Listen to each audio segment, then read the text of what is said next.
কোরবানির ঈদকে ঘিরে সম্পূর্ণ দেশীয় পদ্ধতিতে গরু মোটাতাজা করছেন দিনাজপুরের সীমান্তবর্তী বিরামপুরের খামারিরা। দেশের বিভিন্ন স্থান থেকে খামারে গরু দেখতে এবং কিনতে আসছেন পাইকাররা। তবে গোখাদ্যের দাম বৃদ্ধিতে কিছুটা চিন্তিত হলেও ভারত থেকে গরু না আসায় লাভের আশা খামারিদের। অন্যদিকে বরগুনার পাথরঘাটাতেও পশু কেনাবেচা নিয়ে ব্যস্ত হয়ে পড়েছেন খামারি ক্রেতা ও ব্যাপারীরা। প্রতিনিধিদের পাঠানো রিপোর্ট জানাচ্ছেন আবরার মাহি। এক লাইটেই নিশ্চিন্তে চলে দিনের পর দিন। Walton emergency bulb, the best emergency bulb.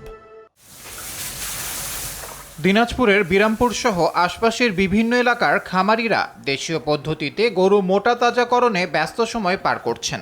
উপজেলায় ছোট বড় মিলিয়ে ৪,০০০ খামারি কোরবানির জন্য গরু প্রস্তুত করেছেন।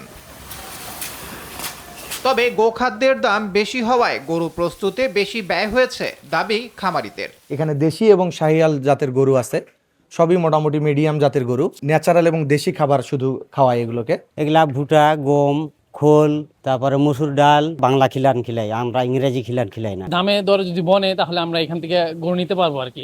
এদিকে স্থানীয় প্রাণী সম্পদ বিভাগ বলছে, বিরামপুরে কোরবানির জন্য ২১,২৮০টি পশুর চাহিদার বিপরীতে ৩৯,০০০ পশু প্রস্তুত করা হয়েছে। বিরামপুর উপজেলার প্রায় ৪,০০০-এর মতো খামারি এই কোরবানি ঈদকে সামনে রেখেই মোটা তাজাকরণ কাজের সাথে নিয়োজিত থাকে। চাহিদা মেটানোর পর এই উদ্বৃত্ত পশু আমাদের সারা বাংলাদেশেই সাপ্লাই হয়।